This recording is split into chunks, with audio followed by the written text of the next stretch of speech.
Muy buenos días, amada iglesia. Nuevamente aquí saludándolos a los que recién se han incorporado a la transmisión. Hoy tenemos un tema hermoso, una parábola del Señor Jesucristo titulada La Gran Cena. Y vamos a leer este pasaje en Lucas capítulo 14, verso 15 al 24. Acompáñenme por favor con sus Biblias ahí en Lucas capítulo 14, verso 15 al 24. Dice así la palabra de Dios. Oyendo esto, uno de los que estaban sentados con él a la mesa, le dijo, bienaventurado el que coma pan en el reino de Dios. Entonces Jesús le dijo, un hombre hizo una gran cena y convidó a muchos. Y a la hora de la cena envió a su siervo a decir a los convidados, venid, que ya todo está preparado. Y todos a una comenzaron a excusarse. El primero le dijo, he comprado una hacienda y necesito ir a verla. Te ruego que me excuses. Otro dijo, he comprado 5 yuntas de bueyes y voy a probarlos. Te ruego que me excuses. Y otro dijo, acabo de casarme y por tanto no puedo ir. Vuelto el siervo hizo saber estas cosas a su señor. Entonces, enojado el padre de familia dijo a su siervo, ve pronto por las plazas y las calles de la ciudad y trae acá a los pobres, los mancos, los cojos y los ciegos. Y dijo el siervo, Señor, se ha hecho como mandaste y aún hay lugar. Dijo el Señor al siervo, ve por los caminos y por los vallados y fuérzalos a entrar para que se llene mi casa. Porque os digo que ninguno de aquellos hombres que fueron convidados gustará mi cena. Vamos a orar, hermanos, vamos a orar. Señor, gracias te damos por esta mañana que tú nos regalas, en la cual podemos adorarte, podemos rendirte culto y ahora al abrir tu palabra deseamos de todo corazón que tú nos hables. Abre nuestra mente, nuestro entendimiento a la voz de tu Espíritu. Y Señor, que tu palabra pueda llegar, calar profundamente en nuestra vida y producir cambios. Oramos por quienes nos escuchan, quienes nos visitan y quienes escuchan esta transmisión, para que tú también hables a sus corazones. En el nombre de Jesús te lo pedimos. Amén. Amén. La gran cena. Si quisiéramos titular esta parábola, podríamos decir una pregunta. ¿Cuáles son las prioridades en tu vida? ¿Cuáles son tus prioridades en la vida? Es interesante que la referencia del Señor a la resurrección en el pasaje, en los versículos anteriores a esta parábola, miren ustedes el verso 14, y serás bienaventurado porque ellos no te pueden recompensar, pero te será recompensado en la resurrección de los justos. Jesús está haciendo una referencia a la resurrección de los justos como un banquete. Y esta referencia no pasó desapercibida para los invitados, quienes pensaban que en esa reunión celestial futura ellos estarían involucrados. Esa relación de la resurrección con el banquete motivó a uno de los que estaban sentados con él a la mesa a declarar en respuesta lo que dice el verso 15. Oyendo uno de los que estaban sentados con él a la mesa, le dijo, bienaventurado el que coma pan en el reino de Dios. Es interesante notar que esta parábola que Jesús va a narrar pareciera que es en respuesta a esa exclamación, porque este hombre denotaba dicha bienaventuranza, o mejor dicho, como que esta bienaventuranza se la atribuía a sí mismo, como que era un brindis personal a él y a sus compañeros fariseos, afirmando que estarían entre los bendecidos en el banquete celestial, en el reino de Dios, por supuesto. Sin embargo, Jesús va a decir de manera clara cómo son realmente las cosas, cómo son realmente las cosas en el reino de Dios por medio de esta parábola. Entonces, veamos a continuación qué nos enseña ¿Y qué mensaje nos deja esta maravillosa parábola en cuanto a la salvación a cada uno de nosotros? Entonces, veamos este tema tan interesante, la gran cena, la gran cena. Lo primero que debemos de ver es la invitación de Dios al hombre, la invitación de Dios al hombre. En Palestina, cuando se hacía una fiesta, se fijaba la fecha con mucha anticipación y se mandaban las invitaciones a eh, los considerados en la lista de invitados. Ahora, esta era la primera invitación y no se daba la hora, no se les decía la hora de dicha fiesta. ¿Por qué no se decía la hora? Bueno, precisamente porque el dueño de casa, el anfitrión, quería primero conocer la lista de los invitados que en esta primera invitación aceptaban dicha invitación. Entonces, con el número ya establecido, él podía saber cuántos becerros iba a matar, qué necesitaba para la fiesta, la cena, cosa que a la hora de llevarse adelante este banquete, el mismo anfitrión no quede deshonrado porque le faltó algo. Entonces,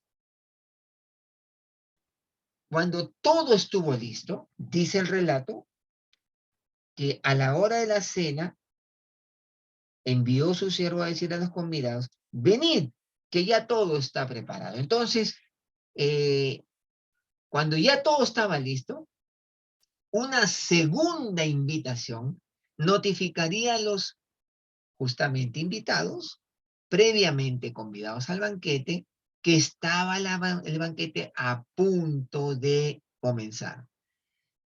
Por eso en esta historia, cuando llegó la hora de la cena, el anfitrión envió a sus mensajeros. Es por esa razón.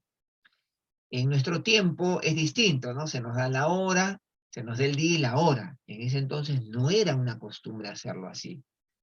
Entonces los invitados solo tenían que acercarse a la cena, al banquete, sin necesidad de llevar nada, ningún don, ningún regalo, simplemente con su sola presencia, el anfitrión estaría más que feliz porque estaban aceptando una invitación previamente aceptada y estaban concretando su presencia yendo a la misma. Ahora, eh, esto es muy interesante porque vale la pena mencionar que eh, en esta parábola se menciona que el dueño de casa representa a Dios, quien hizo la invitación. El dueño de casa representa a Dios. El banquete representa la salvación en su reino eterno. Los invitados con anticipación son los israelitas. La primera invitación fue entregada por los profetas del Antiguo Testamento en aquel entonces. Los convidados aceptaron inicialmente la invitación de Dios. ¿Qué aceptaron? La revelación del Antiguo Testamento de que eran el pueblo elegido de Dios y que por tanto estarían en el reino o entrarían a ese reino. Entonces, es interesante, es importante entender esto, que cada detalle de esta parábola tiene una explicación. Recuerde, el dueño de casa, Dios. El banquete, la salvación. Los invitados con anticipación, los israelitas. Y los convidados que aceptaron inicialmente la invitación de Dios, la aceptaron con la revelación del Antiguo Testamento, que ellos eran el pueblo escogido de Dios. Pero por último, era un grave insulto el haber aceptado la invitación y luego no asistir. Y esto es importante mencionarlo porque ellos, estos invitados inicialmente, que aceptaron las promesas de Dios, esperaban el día en que Dios interviniera a su favor y les devolviera aquella gloria que un día tuvieron por medio del Mesías, que devolvieron esa gloria que tuvieron en los tiempos de David, de Salomón, por medio del Mesías prometido. Ahora, ese día había llegado en la persona del Señor Jesucristo. Jesucristo andaba ahora por la Palestina y era el cumplimiento de esas profecías. Sin embargo, estas autoridades religiosas, este pueblo de duro corazón, lo rechazaron. Ellos tuvieron el gran honor de recibir la primera invitación y cuando se les dijo que el banquete estaba listo y que ya podían venir a disfrutar del mismo, simplemente lo rechazaron, como veremos a continuación. Entonces, en segundo lugar, debemos mirar las excusas que precisamente el hombre presenta a la invitación de Dios.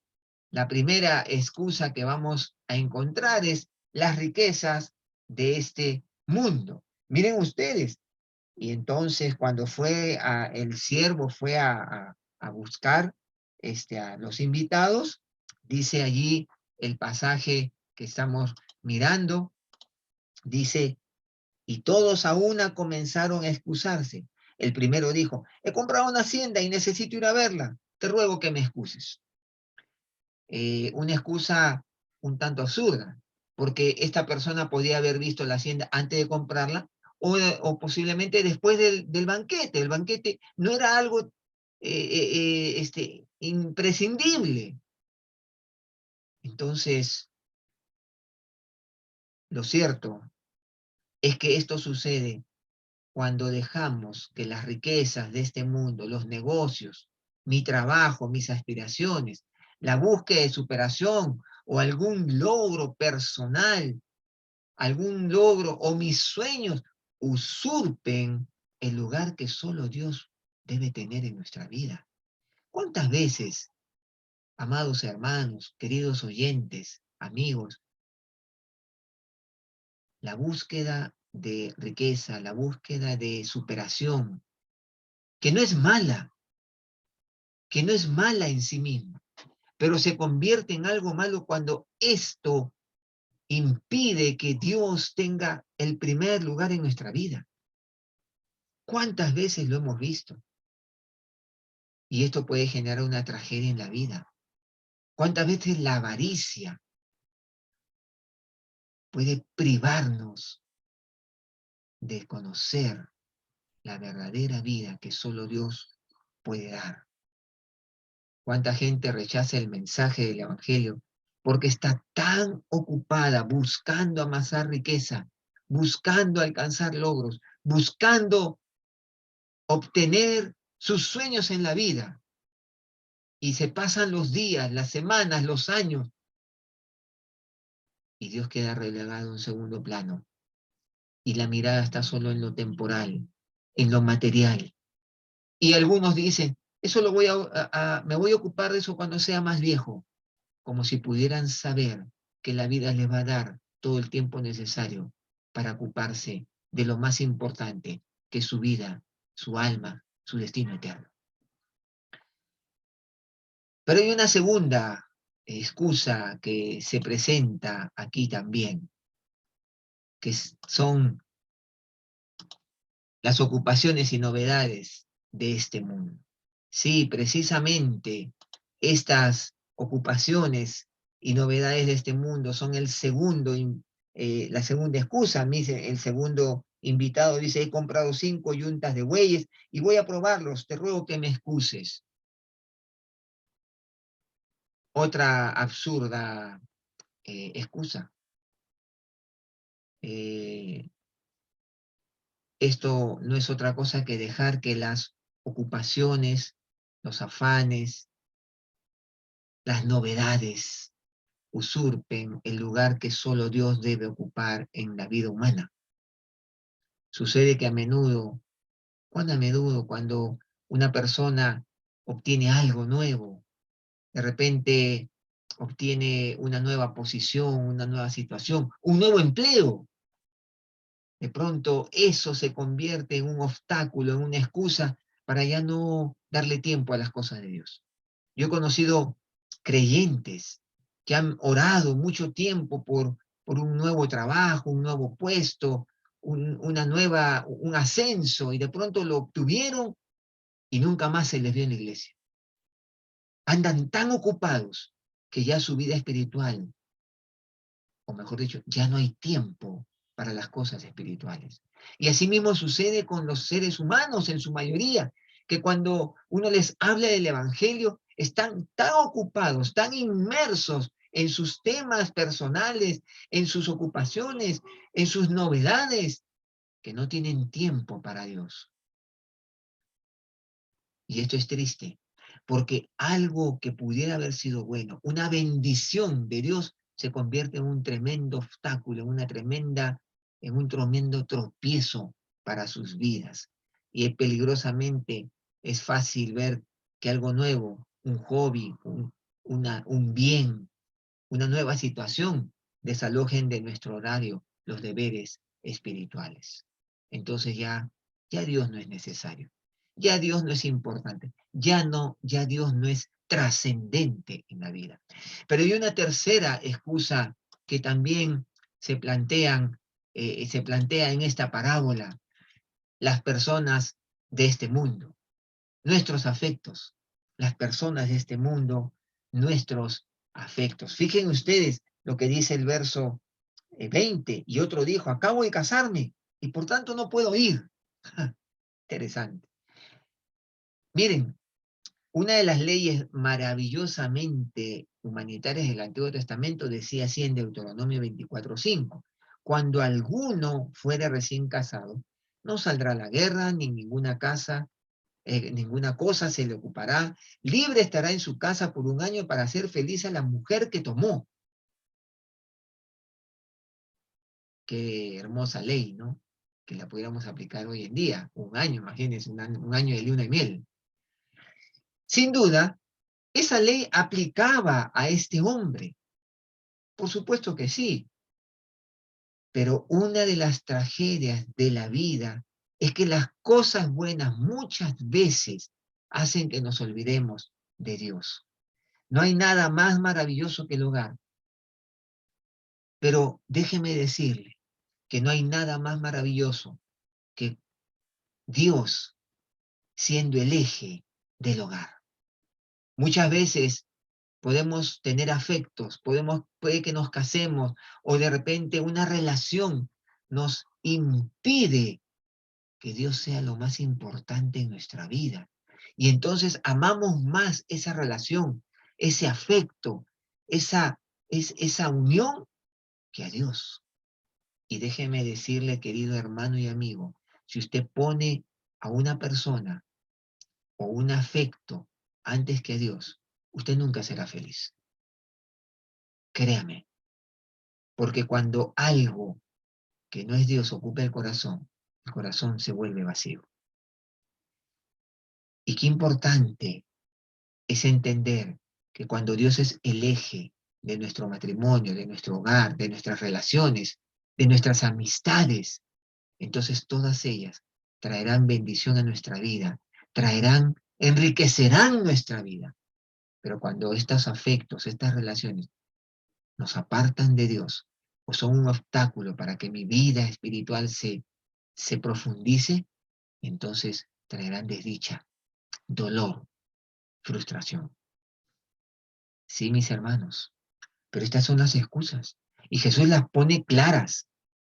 El que pone a las riquezas antes que a Dios, el que pone eh, los afanes, los logros personales, los asuntos antes que a Dios, o el que pone a las personas o los afectos antes que Dios. Pero vamos a ver que, en tercer lugar, cuáles son los verdaderos dignos a la invitación de Dios. Sin duda alguna, vamos a darnos cuenta que ahora hay un, un nuevo, ante la negativa de eh, de los privilegiados primeros invitados, el jefe de familia decidió que se había hecho demasiado esfuerzo, demasiada inversión de tiempo y de dinero para no continuar con esta gran celebración. Y miren lo que le dice ante estas excusas. Vuelto el siervo hizo saber estas cosas, verso 21 sucedió. Entonces enojado el padre de familia dijo a su siervo, ve pronto por las plazas y las calles de la ciudad y trae acá a los pobres, los mancos, los cojos y los ciegos. Y dijo el siervo, Señor, se ha hecho como mandaste.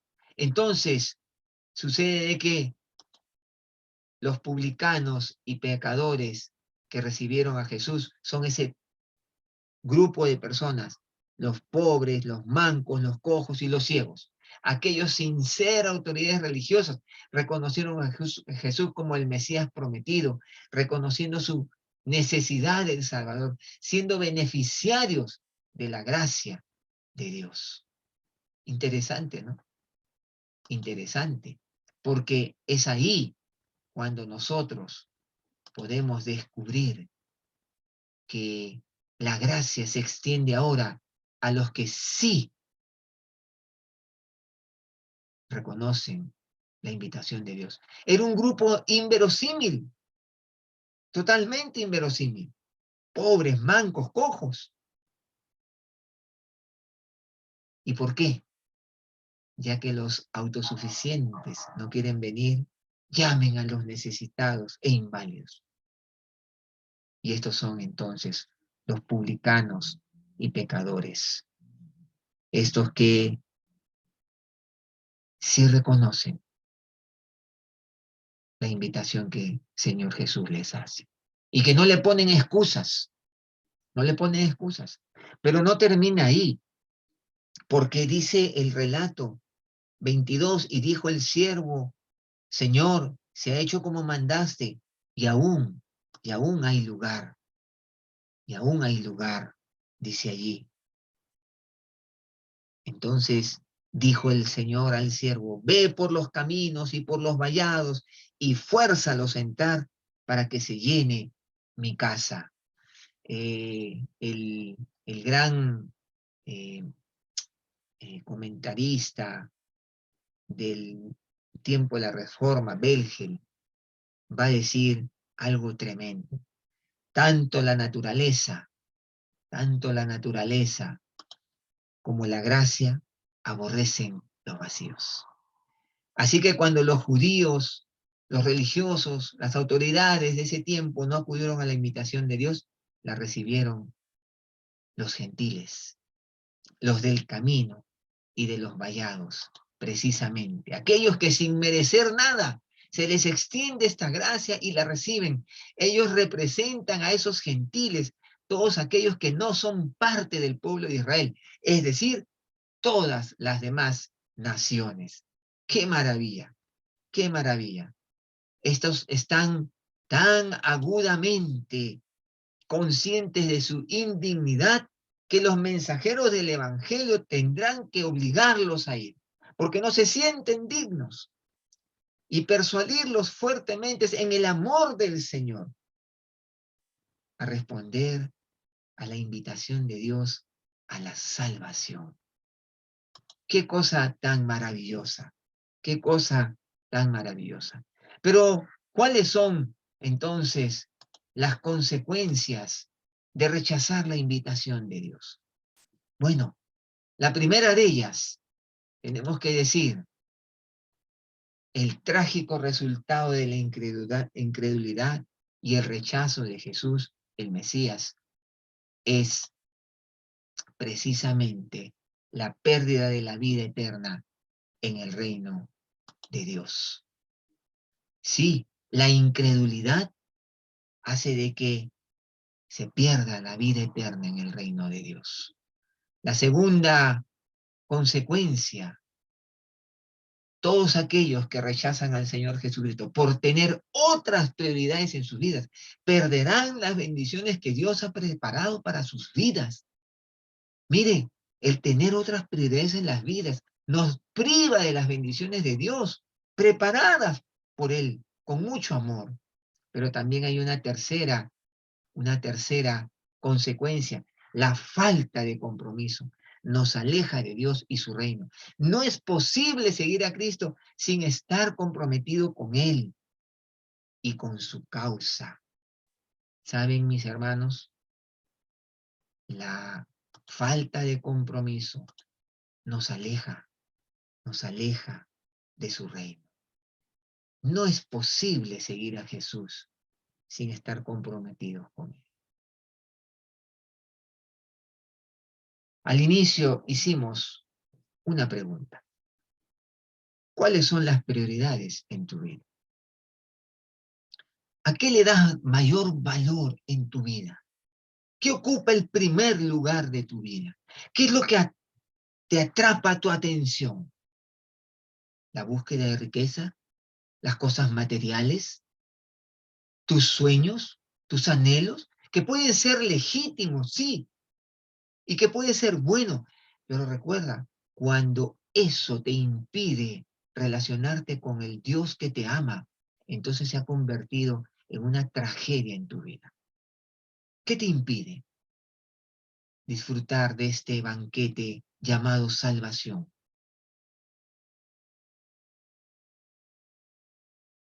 ¿Acaso tus asuntos personales, ocupaciones, tu trabajo, tus muchas ocupaciones, tus novedades en la vida?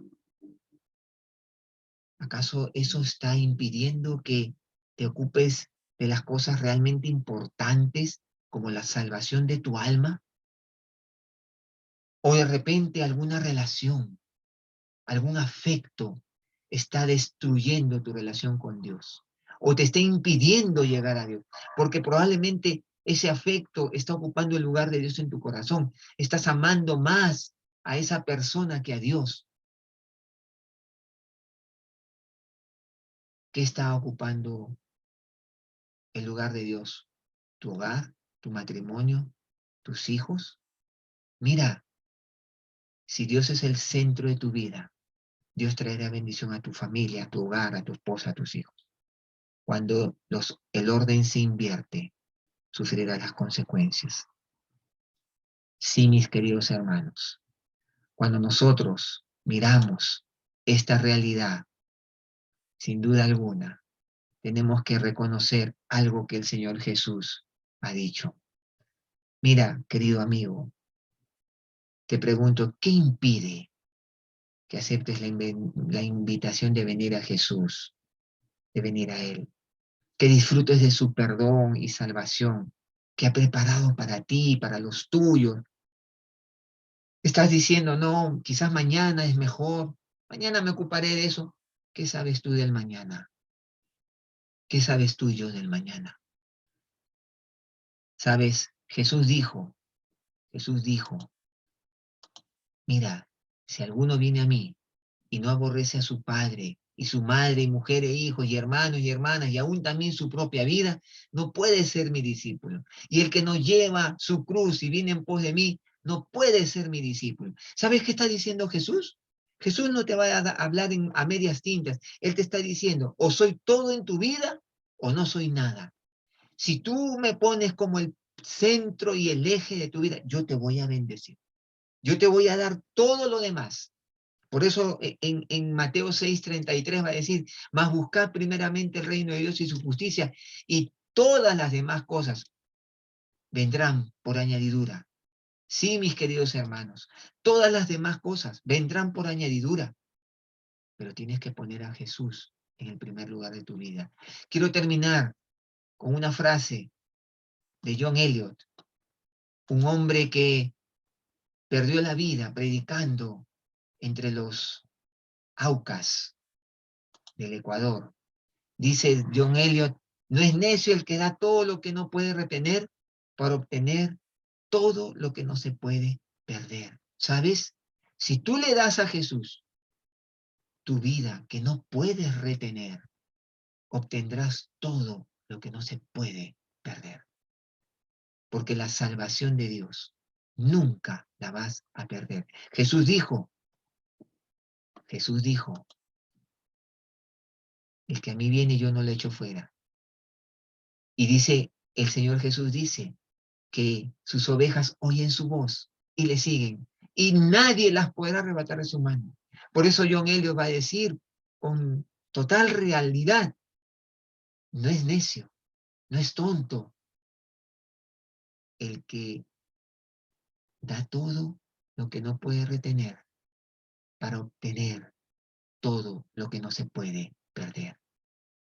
¿Sabes? Si tú le das tu vida a Cristo, tu vida que tú no puedes retener, se la das a Cristo, obtendrás todo lo que no se puede perder, la vida eterna, la salvación en Cristo Jesús. ¿Qué le dirás al Señor? Hermano querido, ¿qué está impidiendo que tengas una vida consagrada al Señor? ¿Estás presentándole excusas al Señor? Pues hoy puedes decirle, Señor, te rindo totalmente mi vida a ti. Vamos a orar. Señor, en esta mañana hemos escuchado tu voz y reconocemos que tú nos has dado una salvación tan grande. Tú has venido a darnos una salvación que no merecemos, pero que tiene el requisito de que solo cuando venimos a ti y consagramos toda nuestra vida a ti y te ponemos a ti en el primer lugar de nuestra vida, en el primer lugar de nuestras prioridades, tú harás efectiva esa vida nueva, esa vida abundante que tú has venido a darnos. Señor, en esta mañana queremos consagrar nuestras vidas a ti. Queremos aceptar tu invitación, sin excusas. Queremos que tu salvación se aplique a nuestra vida. Y Señor, consagramos nuestras vidas a ti. Y usted, querido amigo que me escucha, si usted quiere recibir la salvación de Dios, entréguele su vida a Cristo. No le ponga más excusas al Señor. Dígale, Señor, te abro mi corazón. Quiero que tú seas el centro, el eje de mi vida, de mi hogar, de mi trabajo, de mis ocupaciones. Y si usted así lo hace, Dios le dará una nueva vida, un nuevo sentido y propósito a su existencia. Permítame orar. Señor, a todos los que quieran recibir esta vida, bendícelos y muestra tu gracia a sus corazones. Te lo pedimos en el nombre de Jesús. Amén. Amén. Que Dios les bendiga, amados hermanos. Que Dios les bendiga.